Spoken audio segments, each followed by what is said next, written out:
From the feedback which I received for the trailer, I learned a lot about the ways in which I could improve my work. I learned that in order to make my trailer more serious and convincing, when capturing a shot of Bee's car, I should have used a different car. I learnt that the use of the Fiat 500, which is a rather feminine and girly car, meant that the serious and tense atmosphere which had been created within the trailer was interrupted. I learnt that this shot had potential to be really tense and unsettling. However, I learnt that the way in which I had chosen to use a Fiat 500 meant that it lost some impact and it could have been more effective if I'd have used another car. From my audience feedback, I also learnt that the narrative of my film was clear and easy to understand. I learnt that my target demographic knew and understood that the shots I had included were showing that the characters' relationship got progressively worse.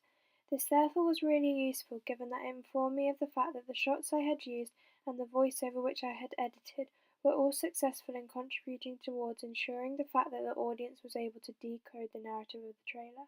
I therefore learnt from this audience feedback that my use of planning was really effective, given that it ensured I got the right shots in order to encode the relationship between Bee and Justin, and show that it gets progressively worse because of Bee's mental illness.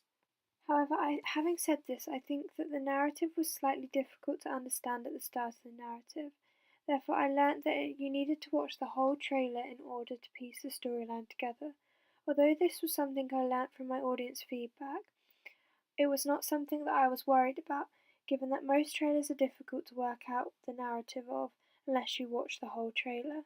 However, it is possible to say that I learnt from my audience feedback the importance of using different micro-elements such as voiceovers, sound, camera angles and camera movements in order to encode meaning and ensure that the audience are able to understand what the film is about.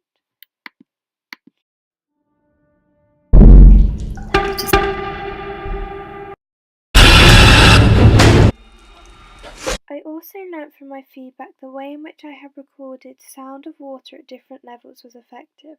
I learnt that the way in which I had the tap heavily running in one shot was effective, given that this meant the sound of the water from the tap was very powerful.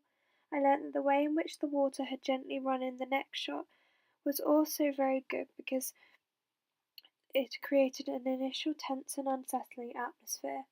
I learnt that the different levels of sound volume which I was using to create sound was effective, given that it meant the sound, despite being the same, was never predictable.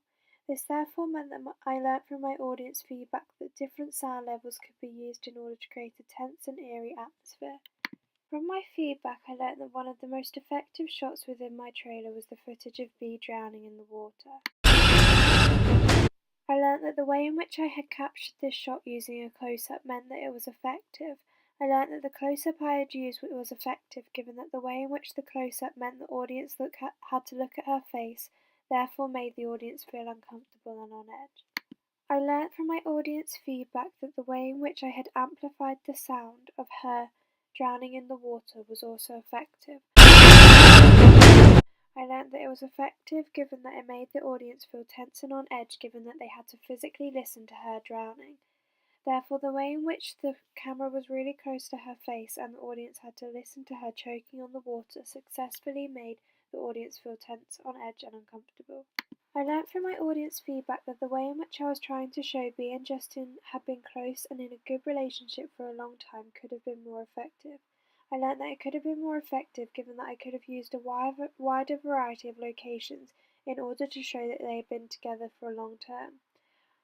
I had learnt that by using a wider variety of locations, this would help me to show that they have had a lot of memories together and have spent a lot of time together, thus meaning that the audience would understand that their relationship had been going for a long time. This therefore meant that I learnt from my audience feedback that in order to communicate that they had been in a relationship for a long time, I could have improved my locations, ensuring that I included a wide enough variety of locations. Apart from this, I learnt that my use of locations in general was very effective. I learnt from my audience feedback that the way in which I had used a good variety of locations helped my audience to understand the narrative of my film. I learnt that the amount of locations I had used was effective, apart from the fact that I could have used slightly more to show the relationship between Bee and Justin. I learnt that the way in which I had used a variety of different locations within Bee's house and in the streets outside her house was effective. I learnt that this was effective given that it helped to show that B's mental illness was getting worse, and she could no longer leave her house or the areas near her house. I also learnt from my audience feedback that my use of different shot types within my trailer was effective. I learnt that the different shot types which I would use was effective, given that it allowed the audience to see things from different perspectives, meaning that the trailer was not boring or predictable.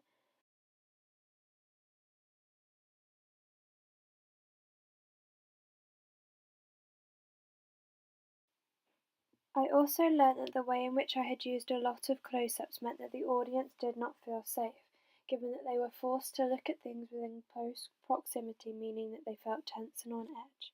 I also learnt from my feedback that in order to improve my trailer I could have used different flake blood. I learnt that I could have used thicker fake blood in order to ensure that the blood looked more realistic and convincing. Therefore, it was possible to say that from my feedback I learnt that I should edit my props so that they were more convincing and realistic. I learnt that I should have made the blood more viscous and thick, given that it would have looked more natural and like real blood. Therefore, it would have been more convincing, thus meaning that the tense and eerie atmosphere was enhanced, and therefore meaning that my props conform to the thriller genre in a more successful manner. Finally, I learnt from my audience feedback that the editing of my carrot shot was effective. I learnt from the way in which I had edited the slam sound effect so that it lined up with the movement of the knife pressing down on the chopping board was effective. I learnt that it was effective given that it helped create a tense and eerie atmosphere through the way in which the harsh slam sound was played as soon as the knife pressed against the chopping board. I also learnt from this feedback that the way in which I had captured the shot of the knife using a close-up was effective. I learnt that the way that it was a close-up made the audience directly stare at the knife, thus meaning they felt tense and on edge, given that they had to look at the knife blade so closely.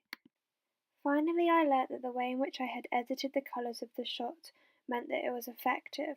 The way in which I had made the shot more dark and eerie meant that the knife looked and created a more tense atmosphere.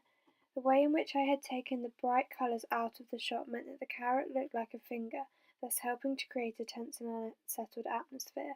I learnt that the way in which I had changed the colours of the shot to make it darker was more effective, given that it helped to create a tense and eerie atmosphere, thus meaning that the shot conformed to the thriller genre more.